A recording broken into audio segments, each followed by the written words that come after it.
Mateus capítulo 3, do verso 7 ao verso 13. Você achou na Bíblia?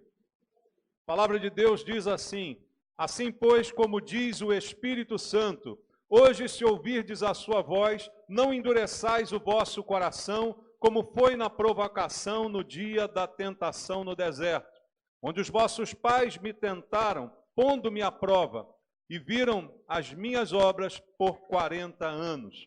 Por isso, me indignei contra essa geração e disse: estes sempre erram no coração.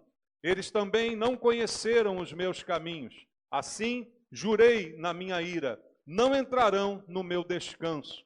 Tende cuidado, irmãos, jamais aconteça haver em qualquer de vós perverso coração de incredulidade, que vos afaste do Deus vivo. Pelo contrário, exortai-vos mutuamente cada dia, durante o tempo que se chama hoje, a fim de que nenhum de vós seja endurecido pelo engano do pecado. Amém. Senhor Jesus, tua palavra foi lida, Pai, e agora queremos entender os teus propósitos, queremos aplicar essa palavra à nossa vida e queremos praticar tudo aquilo que vamos ouvir. Por isso abrimos o nosso coração, clamando a Deus que fale conosco essa manhã.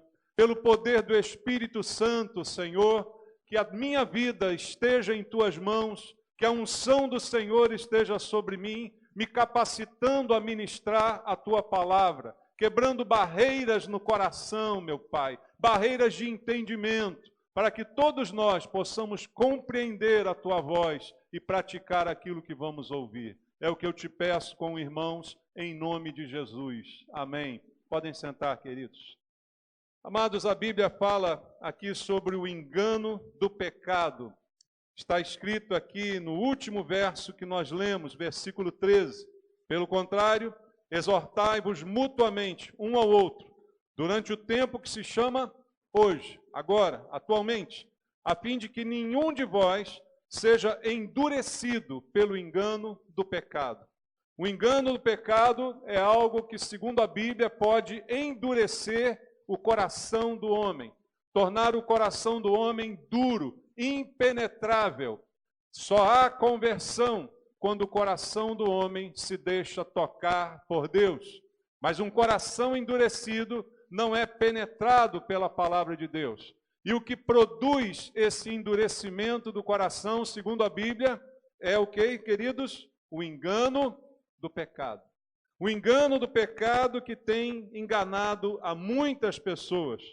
O homem enganado pelo pecado não consegue ouvir a palavra de Deus. Ou melhor, ele pode até ouvir, mas ele não permite que ela entre no coração. Nem tudo que entra pelo nosso ouvido vai entrar no nosso coração. E aí não há transformação na vida daquele que ouve. Você pode ouvir a pregação muitas vezes, mas com um coração endurecido pelo pecado, a palavra não cumprirá o seu propósito. E esse homem que tem sido enganado pelo pecado, desde o início da criação, como diz a Bíblia, o homem foi enganado, a mulher foi enganada, e o engano foi a sugestão do mal para que eles pecassem contra Deus.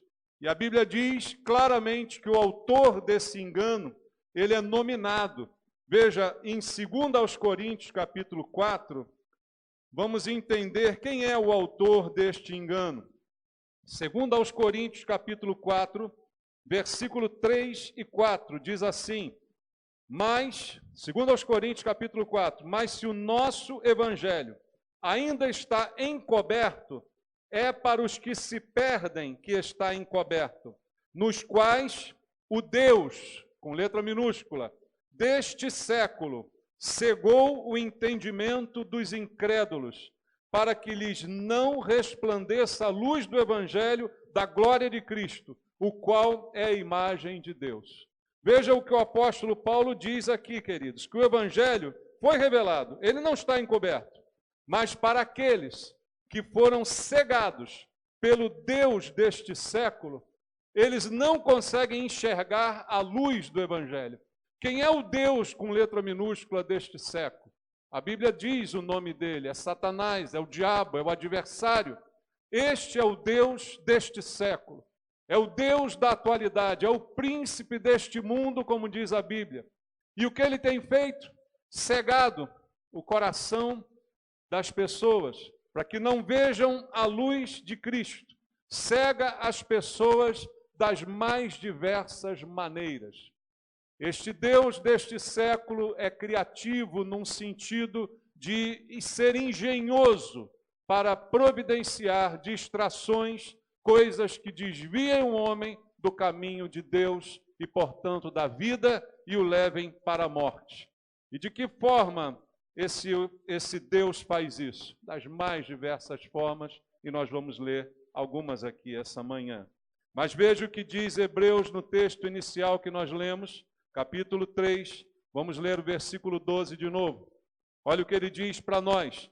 Tende cuidado, irmãos. Para quem ele está falando? Para nós, igreja. Igreja, somos irmãos. Ele diz, vocês, irmãos, tenham cuidado. Por que ele diz isso?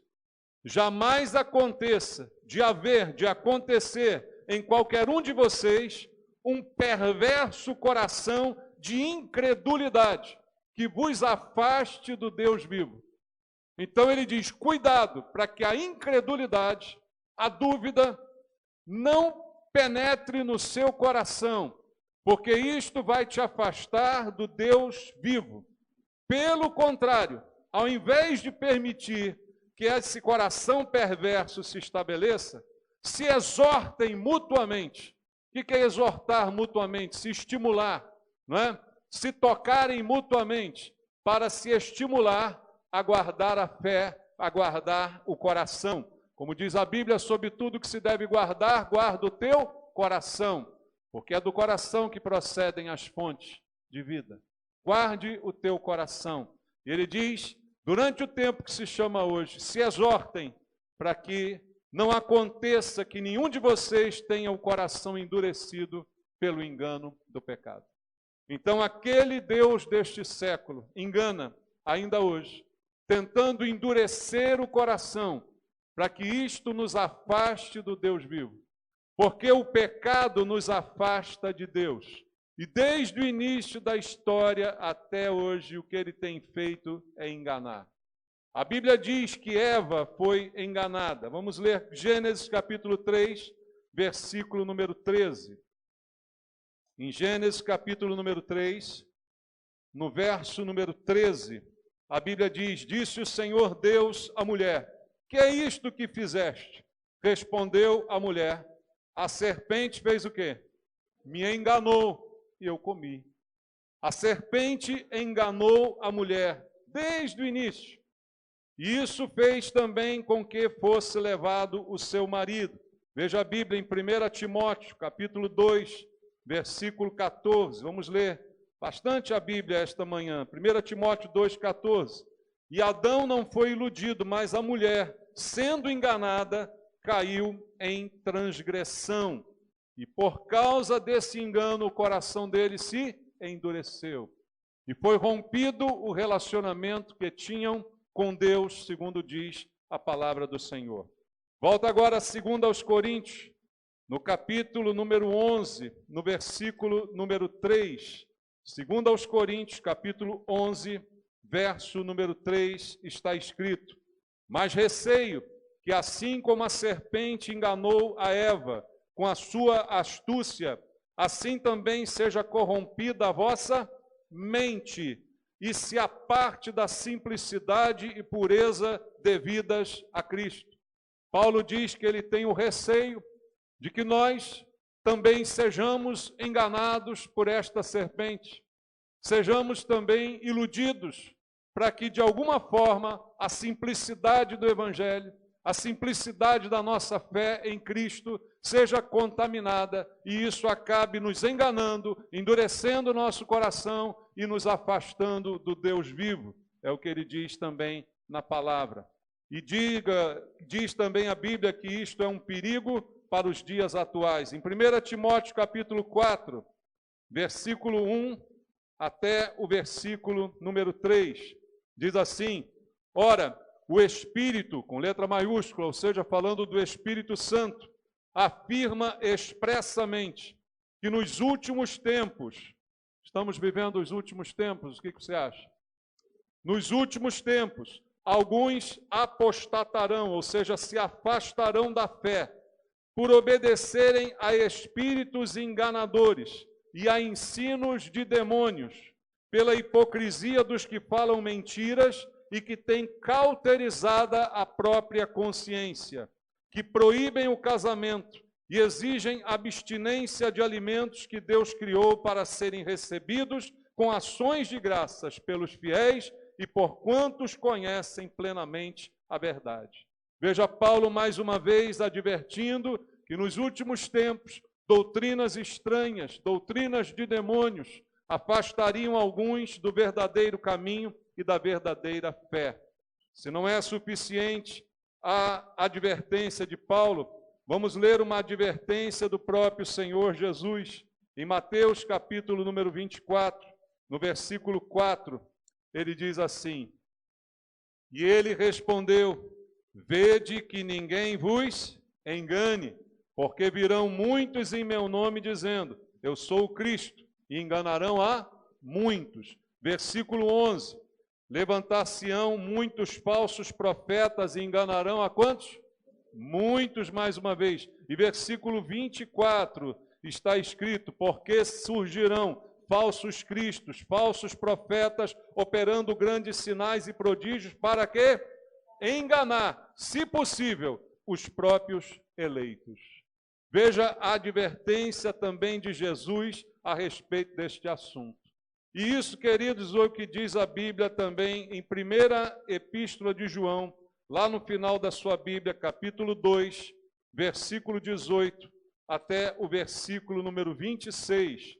1ª de João, capítulo 2, verso 18 em diante, ele diz assim: filhinhos, já é a última hora, e como ouvistes que vem o anticristo, também agora muitos anticristos têm surgido, pelo que conhecemos que é a última hora. Vem o anticristo, mas já tem alguns representantes dele agindo. Isso nos indica que o tempo está próximo. Eles saíram do nosso meio, entretanto não eram dos nossos, porque se tivessem sido dos nossos, teriam permanecido conosco. Todavia eles se foram para que ficasse manifesto que nenhum deles é dos nossos. E vós possuís unção que vem do Santo, e todos tendes conhecimento. Não vos escrevi porque não saibais a verdade, antes porque a sabeis, e porque mentira alguma jamais procede da verdade. Quem é o mentiroso, senão aquele que nega que Jesus é o Cristo? Este é o anticristo, o que nega o Pai e o Filho. Todo aquele que nega o Filho não tem o Pai, e aquele que confessa o Filho tem igualmente o Pai. Permaneça em vós o que ouvistes desde o princípio. Se em vós permanecer o que desde o princípio ouvistes, também permanecereis vós no Filho e no Pai. E esta é a promessa que Ele mesmo nos fez, a vida eterna. Isto vos acabo de escrever, é acerca dos que vos procuram enganar. Toda a vida o diabo tenta enganar, tanto dentro quanto fora da igreja. Sua ação preferida é o engano. E a Bíblia diz também, na mesma epístola de João, no capítulo 4, do verso 1 ao 6, amados, não dei crédito a qualquer espírito, antes provai se os espíritos procedem de Deus, porque muitos falsos profetas têm saído mundo afora. Nisto reconheceis o Espírito de Deus. Todo espírito que confessa Jesus Cristo veio em carne é de Deus. E todo espírito que não confessa Jesus não procede de Deus. Pelo contrário, este é o espírito do anticristo, a respeito do qual tendes ouvido que vem e presentemente já está no mundo. Filhinhos, vós sois de Deus e tendes vencido os falsos profetas, porque maior é aquele que está em vós do que aquele que está no mundo. Eles procedem do mundo, por esta razão falam da parte do mundo e o mundo os ouve. Nós somos de Deus. aquele que conhece a Deus nos ouve, aquele que não é da parte de Deus não nos ouve. Nisto reconhecemos o espírito da verdade e o espírito do erro. Dois espíritos, o da verdade e o do erro. Dois caminhos, o da verdade e o do engano. Jesus disse: eu sou o caminho, a verdade e a vida. Ninguém vem ao Pai a não ser por mim. E é o Espírito Santo de Deus quem convence o homem do pecado, da justiça e do juízo. Mas há outros espíritos, espíritos malignos, que podem até usar o nome de Jesus, que podem até citar o nome de Jesus. Como já disse a você, meu pai era pai de santo. E durante a minha infância eu cansei de ver o preto velho, entre aspas, que ele recebia, dizendo: louvado seja o nosso Senhor Jesus Cristo. E todos repetiam: para sempre seja louvado. Mas não era o Espírito de Deus, era o espírito do engano, era o espírito da morte, era o espírito do Satanás, que ali estava com o único propósito de enganar. Se possível, usando até o nome de Jesus. Mas o espírito de qualquer outra religião não confessa que Jesus veio em carne. Há religiões que falam de Jesus. O muçulmano fala de Jesus. No Alcorão está escrito sobre Jesus, mas não como Filho de Deus que veio em carne, não como Verbo vivo que encarnou, mas como um profeta. Quantas são as religiões que mencionam Jesus, mas nenhuma como aquele que é Deus encarnado. No princípio era o Verbo, e o Verbo estava com Deus, e o Verbo era Deus, como está escrito no Evangelho segundo João, no capítulo 1.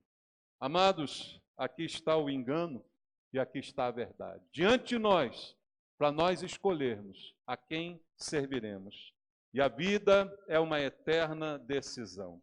Mas a Bíblia diz também, em 2 aos Tessalonicenses, no capítulo número 2, abra comigo a segunda carta de Paulo aos Tessalonicenses, capítulo 2, versículo 6. Olha a promessa que nos faz a palavra de Deus, versículo 6 ao 10. E agora sabeis o que o detém, para que ele seja revelado somente em ocasião própria. Com efeito, o mistério da iniquidade já opera. A iniquidade já está operando no mundo em que nós vivemos. E aguarda somente que seja afastado aquele que agora o detém. Há alguém que ainda está detendo a manifestação do anticristo, do verdadeiro, do único anticristo. Mas a iniquidade, os vários anticristos já estão operando no nosso meio. Mas há um que ainda o detém. E pela interpretação bíblica nós enxergamos que esse que o detém é o Espírito Santo de Deus, que ainda está operando na igreja, que ainda está salvando o homem, que ainda está convencendo pessoas do pecado, da justiça e do juízo, para que elas se rendam a Cristo enquanto é tempo, para que elas se entreguem a Jesus enquanto tem fôlego de vida. Mas quando for retirado este que ainda o detém, no momento do arrebatamento da igreja, como dizem as Escrituras, não haverá mais impedimento para a manifestação geral do anticristo. E ali, queridos, o que a Bíblia diz para nós é: então será de fato revelado o iníquo, a quem o Senhor Jesus fará o quê? Matará com o sopro de sua boca e o destruirá pela manifestação de sua vinda. Ora, o aparecimento do iníquo é segundo a eficácia de quem? De Satanás, com todo o poder e sinais e prodígios da mentira, e com todo engano de injustiça aos que perecem, porque não acolheram o amor da verdade para serem salvos. Diz a Bíblia que o anticristo vai agir com poder, com engano, com sinais, com prodígios, por eficácia de Satanás, com todo engano, porque estas pessoas não acolheram o amor da verdade. Aqueles que acolheram o amor da verdade serão livres da manifestação do anticristo. Quem acolheu o amor da verdade aqui? Nós acolhemos o amor da verdade. Deus amou o mundo de tal maneira que deu seu Filho unigênito para que todo aquele que nele crê não pereça, mas tenha a vida eterna. Você não foi salvo porque você é bom. Você foi salvo porque Jesus te amou. Você não vai para o inferno pelos seus pecados, mas pelo perdão que você recusa. Não é pelos pecados, porque não há um só justo sobre a terra. Todos pecaram e carecem da glória de Deus. Mas você vai para o inferno porque você recusa o amor, recusa o perdão. Então o que te espera é o anticristo. É o que está escrito na Bíblia. Com todo o poder do engano, continuará enganando, continuará agindo sobre aqueles que não se entregaram ao amor de Deus. Veja o que diz a Bíblia em 2 Timóteo, capítulo 3, verso número 13. Segunda carta de Paulo a Timóteo, capítulo 3, verso 13. Paulo diz assim: mas os homens perversos e impostores irão de mal a pior, enganando e sendo enganados. É a história que acontecerá e se repetirá para sempre. De mal a pior vai o ímpio. Um abismo chama outro abismo, enganando e sendo enganados, segundo nos diz a palavra de Deus. E por que isso aconteceu e por que isso vai acontecer com um grupo muito grande de pessoas? Ainda em 2 Timóteo, capítulo 4 agora, versículo 3 e 4. Pois haverá tempo em que não suportarão a sã doutrina. Pelo contrário, cercar-se-ão de mestres segundo as suas próprias cobiças, como que sentindo coceira nos ouvidos, e se recusarão a dar ouvidos à verdade, entregando-se às fábulas. A verdade de Jesus Cristo é a coisa mais simples do mundo, amados. O conceito da salvação em Cristo é a coisa mais simples do mundo. O homem é pecador porque se recusa a obedecer a Deus. O homem desde o Éden foi enganado com a sedução do pecado e se voltou contra Deus. Deus poderia ter abandonado esse homem à própria sorte, resolve se tornar homem para resgatar esse homem, morrendo em seu lugar, porque o salário do pecado é a morte. Pecado é punido com morte. Então a justiça de Deus teria que ser satisfeita. Deus se faz homem, Deus habita entre nós e Deus morre no nosso lugar. E agora o que requer de mim, que eu acredite nele, que eu simplesmente me renda a ele e reconheça que ele é a propiciação pelos meus pecados, e não somente pelos meus, mas pelos do mundo inteiro, e por qualquer um que queira se render a ele, será salvo e terá a vida eterna. Isso é o Evangelho. Mas o homem prefere acreditar em fábulas, prefere acreditar em espiritismo, prefere acreditar em histórias contadas, em tradições, prefere acreditar nas fábulas, ao invés de acreditar no simples Evangelho de Jesus. E essa é a razão porque eles continuarão enganando e sendo enganados. Entregues ao anticristo e ao poder de todo engano, com prodígios e sinais que não vêm de Deus. E hoje, como eu disse a você, o inimigo tem as suas estratégias e continua usando os mais diversos meios para nos enganar. Veja o que a Bíblia diz em 2 Coríntios. Irmãos, se você visse o diabo do jeito que ele é, você saía correndo. Mas olha o que a Bíblia diz em 2 Coríntios, capítulo 11, versículo 14. E não é de se admirar, porque o próprio Satanás se transforma em quê? Anjo de luz. Não é muito, pois, que os seus próprios ministros se transformem em ministros de justiça, e o fim deles será conforme as suas obras. Satanás se disfarça em anjo de luz. Os ministros, os servos de Satanás, também se disfarçam como servos de Deus, para enganar. Veja, o engano do qual a Bíblia fala, parte inclusive da própria igreja, irmãos. Nós lemos versículos aqui que comprovam isso. Não é só o engano que está lá fora, mas é o engano que nasce aqui dentro também. Isso é o que a Bíblia está revelando. Os ministros de Satanás se transformam em ministros de justiça. Porque ele não vai se apresentar com a sua aparência real para nenhum de nós. mas sim disfarçado em algo bonito, como foi a serpente sugerindo a Eva: coma do fruto. Não foi bem assim que Deus falou. Pode comer, porque você só terá a ganhar. O dia que você comer, você será como Deus. A grandeza, a glória, tudo isso, assim que ele se apresenta disfarçado, e ele tenta afastar as pessoas da cruz de Cristo. Algumas pessoas imaginam que o propósito de Satanás, ele se resume a destruir a vida material da pessoa.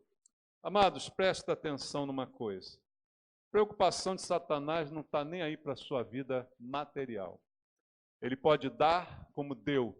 Como eu disse, meu pai era pai de santo. Em 78, a gente tinha 3 carros na garagem. 2 eram do ano. E um tinha 2 anos de uso. Isso aí não quer dizer nada. Satanás dá, mas Satanás tira. E quando tira, cobra um preço muito alto. Então a preocupação do diabo não é, resumidamente, acabar com a vida física da pessoa. Nós usamos aquele versículo que diz que o ladrão, o diabo, veio para roubar, matar e destruir. Está escrito isso na Bíblia, em João capítulo 10? Está escrito lá. Mas o roubar, matar e destruir não se resume ao aspecto material, mas também e principalmente ao aspecto espiritual. Não quer dizer que você servindo ao diabo vai ter dinheiro e depois vai ficar pobre. Não quer dizer isso. Você pode ter dinheiro servindo ao diabo e ficar rico até o final, até você morrer.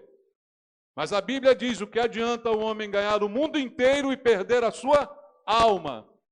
Foi Jesus quem disse isso. Então, as maneiras dele agir vão mudar de acordo com a pessoa. Ele vai dar o que a pessoa quer, contanto que ele a afaste da cruz. Então, ele é muito criativo. Para alguns que gostam da coisa escrachada, ele se manifesta no candomblé, na Umbanda. Que ali é escrachado mesmo, você já está vendo o que é aquilo e pronto. É bicho morrendo, é corte no braço, é isso e aquilo. Então você já sabe o que é. Mas para quem não é tão escrachado e se assusta, ele pode ir para um centro de mesa. Fingir que é um parente que morreu, fingir que é alguém que você gostava. Ou ele pode ir para um outro extremo que não seja espiritual, para uma filosofia, para um budismo, para uma aromaterapia, para qualquer coisa que te distraia, que não faça você se olhar no espelho e que não faça você se enxergar como um pecador que carece da misericórdia de Deus, que faça você se ver como uma pessoa boa, como uma pessoa que não é tão ruim quanto os outros. Isso já é o suficiente.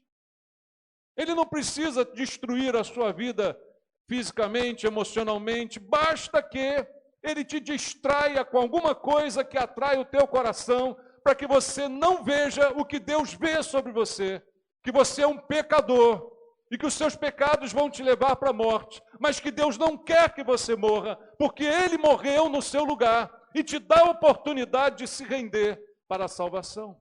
Só isso. Então, o que Ele puder fazer, Ele não tem uma só maneira de agir. A gente às vezes fica bitolado achando que o diabo só age de um jeito. Ele age de todo jeito sem imaginar.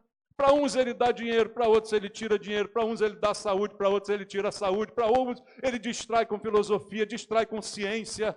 Ele pode te dar tanto conhecimento que você não queira mais saber de Deus, se torne um cientista ateu. O objetivo final é o mesmo, que você não enxergue na cruz a salvação. Mas a Bíblia diz em Colossenses capítulo 2, vamos ler? Versículo número 8. Cuidado, que ninguém vos venha a enredar com sua filosofia e vãs sutilezas, conforme a tradição dos homens, conforme os rudimentos do mundo e não segundo Cristo. Está aí o engano, querendo te enganar, querendo te levar para longe, querendo ser tão sutil a ponto de que você não veja na cruz a salvação. Para que você veja na cruz apenas a vergonha de um homem que fracassou, que ao invés de salvar, morreu. Ao invés de libertar, morreu. Mas exatamente, ele morreu para salvar. Exatamente, ele foi para a cruz no meu lugar. E é isso que o diabo tenta de toda forma fazer, com que você não entenda que você precisa desse que morreu na cruz. E ele vai tentar enganar do jeito que ele puder. São palavras vãs o que ele mais faz. Mas a Bíblia adverte, leia comigo Efésios capítulo 5, versículo 6. Ninguém vos engane com palavras vãs, porque por estas coisas vem a ira de Deus sobre os filhos da desobediência. Aqui está um ponto principal. Deus é amor. Deus amou de tal maneira que deu seu Filho para que eu apenas me rendesse a Ele. Mas o mesmo Deus que é amor permanece irado contra o pecado, porque o salário do pecado continua sendo a morte. Para aquele que reconhece que Jesus morreu por mim, ele assume o meu lugar e ele paga pela minha culpa. Mas para o que não reconhece, a Bíblia diz sobre ele, permanece a ira de Deus. Existem pessoas hoje vivendo sem saber sob a ira de Deus, quando poderiam estar vivendo sob o amor de Deus, que os livraria de tantas coisas e de tantos males. E aí, amados, até dentro da igreja, como eu disse, há enganos, falsa piedade, falsa religiosidade, rivalidade, soberba, hipocrisia, vaidade. Tudo isso está rondando a gente, tentando nos distrair. Às vezes a igreja se torna um lugar de distração para muita gente. Às vezes muitos procuram a igreja como um lugar de diversão, para ocupar o tempo, perdendo a noção do que é ser igreja, do que é ser salvo por Jesus, do que é viver debaixo do amor. E a Bíblia diz quem é o nosso inimigo. Em Apocalipse capítulo 20, no versículo 10, está escrito assim: o diabo, o sedutor deles. Olha como a Bíblia chama o diabo de sedutor. Quando você chama alguém de sedutor, por exemplo, se você olhar para um homem e disser assim, aquele homem é um sedutor, você imagina um homem feio ou um homem bonito? Bonito, né? Sedutor feio só tinha o Zé Bonitinho, lembra do Zé Bonitinho? Fora isso, você imagina um homem feio, bonito, aliás, né? Sedutor, bem apanhado, né? Boa lábia, muita cultura, fala bem, desenvoltura, mas ele é o sedutor deles, diz a Bíblia. E ele foi lançado para dentro do lago de fogo e enxofre, onde já se encontram não só a besta, como também o falso profeta, e serão atormentados de dia e de noite pelos séculos dos séculos. A Bíblia está falando do fim de todos os tempos, em que esse sedutor bonitão também será atormentado. Ou seja, a figura de que o diabo reina no inferno, balançando o seu caldeirão, cozinhando pessoas e espetando com tridente, essa figura não existe. Satanás não reina nem no inferno e nem aqui. Aqui ele tem sido o príncipe do mundo para aqueles que lhe dão ouvidos. Mas ele não reina sobre a nossa vida. E não vai reinar no inferno, porque lá ele será atormentado junto com todos os outros pelos séculos dos séculos, como diz a Bíblia Sagrada. Em Apocalipse capítulo 12 também, veja aí na Bíblia um pouquinho antes, capítulo 12, versículo 9, está escrito: e foi o expulso, o grande dragão, a antiga serpente, que se chama Diabo e Satanás, o sedutor de todo mundo. Sim, foi atirado para a terra e com ele os seus anjos. Mais uma vez, sedutor. E ele tem seduzido muitos. Mas quem seduz, seduz com sutilezas. Quem seduz, seduz com falsidades. A sedução é a arte do engano, de vender-se algo que não é verdadeiro. Você ser convencido de que aquilo é maravilhoso. Você já caiu nessa? Né? Alguém que te vendeu uma porcaria dizendo que era uma maravilha? Já caiu nisso? Você foi comprar um carro e o vendedor disse: olha, esse carro maravilhoso. Aí que você saiu da concessionária, ele bate o motor. Né? Aí você foi seduzido pela conversa do vendedor. Satanás é essa sedução. E é isso que ele tem feito com muita gente. Como eu disse, ele faz isso no campo religioso, das mais diversas formas que você possa imaginar. Desde as mais explícitas, como eu citei aquele espiritismo, até tarô, horóscopo, cristais, duendes, pirâmides, qualquer distração, qualquer penduricalho. Satanás parece, às vezes, aquele que fica segurando o móbile dos bebês. Você lembra do móbile? Você pendurava no berço e ficava ali rodando, e o bebê fica lá olhando. Ele tem um móbile para cada um, né? Com a sua atração, com a sua sedução, que tenta nos hipnotizar. e na vida pessoal, de todas as formas e maneiras, também tenta nos distrair, porque ele é o sedutor do mundo. Apocalipse 12, 9, que nós lemos aqui. E em 1 João capítulo 5, veja comigo um pouco antes de Apocalipse. Primeira epístola de João, capítulo 5, verso 19, está escrito: sabemos que somos de Deus e que o mundo inteiro jaz no maligno. Esse que seduz tem dominado esse mundo em que nós vivemos. E nós temos presenciado suas táticas de sedução. Amados, só cai quem quer. Eu chego a essa conclusão. Como já disse aqui, você só cai naquele famoso conto do vigário quando você quer se dar bem. Quando te oferece uma vantagem. Olha, o carro custa 80 mil reais, mas está em promoção por 35. Você quer? Quem não quer?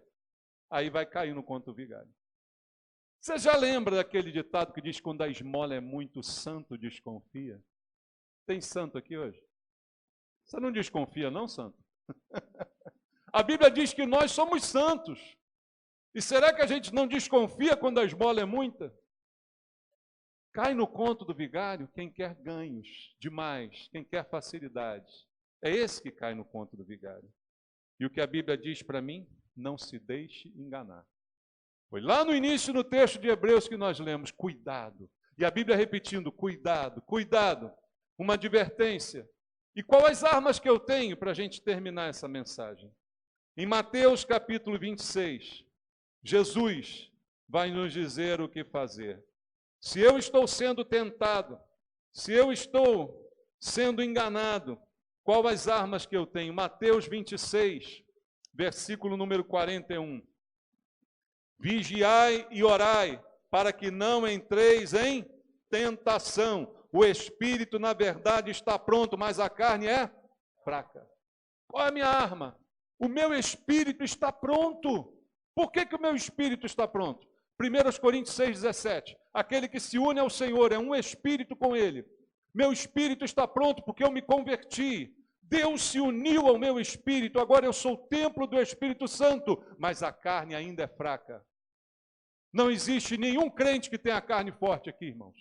No sentido de que resiste, no sentido de que, né, vai ser inabalável. Não, somos fracos. Então o que ele diz? Vigiai e orai. Quanto mais tentado, mais vigia, mais ora. Quanto mais tentado, mais atento você deve estar. Mais consciente você deve estar. Porque quem dorme no ponto é quem é enganado. Então a receita de Jesus é simples. 1 de Pedro também, o apóstolo Pedro nos dá uma indicação nesse sentido, na sua primeira epístola, no capítulo 5, no versículo número 8, todos conhecem o texto. Sede sóbrios e vigilantes. Por quê? O diabo, vosso adversário, anda em derredor, como um leão que ruge, procurando alguém para fazer carinho, devorar. Ele está procurando alguém, ele está rodando a minha vida. É como alguém que vai invadir uma casa, ele rodeia a casa. Deixa eu ver onde é que não tem câmera, deixa eu ver onde é que o muro está fraco, deixa eu ver onde é que o portão ficou aberto, porque eu quero entrar, matar, roubar e destruir. Então eu tenho que ser sóbrio e vigilante. Vigilante, vigiai e orai. Sobriedade, não ser afetado por nada que me tire do sério, por nada que me deixe bêbado, por nada que me deixe fora do sentido. Vigiai e orai. Estar atento, sóbrio e vigilante. E aí, queridos, por fim, João, capítulo 16, versículo 13. Evangelho segundo João, capítulo número 16, verso 13, diz: quando vier, porém, o Espírito, com letra maiúscula, da verdade, ele vos guiará a toda verdade. Porque não falará por si mesmo, mas dirá tudo o que tiver ouvido e vos anunciará as coisas que hão de vir. É o Espírito Santo, o Espírito da verdade. Quanto mais cheio dele eu for, mais imune eu me tornarei ao engano, porque ele me revelará toda a verdade. Eu sou o templo do Espírito Santo, você é? Sim. Mas o mesmo apóstolo Paulo diz para os templos do Espírito Santo, os crentes, em Efésios capítulo 5, não vos embriagueis com vinho no qual há contenda e dissolução, mas enchei-vos do Espírito. Eu já tenho o Espírito, mas eu tenho que ser cheio do Espírito. Para quê? Para que eu resista ao engano, para que eu resista à tentação, para que eu não seja ludibriado por Satanás, aquele que seduz com meias verdades, com coisas bonitas, com aparências boas, mas que engana, mata e trai. E quando eu menos espero, ceifa a minha alma. O diabo é o pai da mentira, o enganador, o sedutor, e ele tem feito isso enganando-nos a muitos. Mas nós somos a luz. Você é luz, irmão? Para terminar, abra em João capítulo 8, versículo número 12, está escrito assim: de novo lhes falava Jesus, dizendo, eu sou a luz do mundo. Quem me segue não andará em trevas, pelo contrário, terá a luz da vida.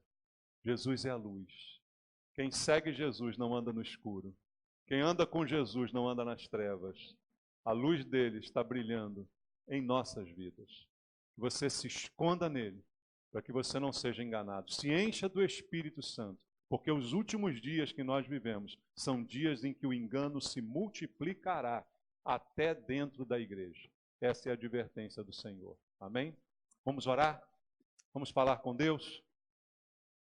Ah, Jesus, nós ouvimos o Senhor essa manhã, Pai, trazendo alertas, trazendo cuidados que nós devemos tomar, todos nós aqui, nenhum de nós está imune, Senhor. Somos tentados, somos provados em todo tempo, mas o que precisamos é andar na luz. E andar na luz é perto de Jesus, porque Jesus é a luz. Quanto mais perto do Senhor, mais iluminados seremos. Temos o Espírito, mas temos que ser cheios dele. Precisamos vigiar, orar. Precisamos ser sóbrios, Senhor. Não deixa o teu povo dormir, meu Pai. O sono da desatenção, da distração, que não faz a gente enxergar, que cega o nosso entendimento, Pai. Satanás tem muitas distrações para nos cegar, para que a gente não consiga enxergar um palmo na nossa frente. Livra-nos, Senhor, desse engano, Pai. Fortalece o povo de Deus nesse lugar. Aqueles que são filhos da luz, aqueles que são cheios do Teu Espírito, Deus, fortalece, Senhor. Levanta uma igreja nesse lugar que seja firme e forte, que não se deixe enganar. Que aqui a verdade resplandeça e o engano caia por terra, Pai. Em nome de Jesus. Livra-nos do mal, eu te peço. Em nome de Jesus.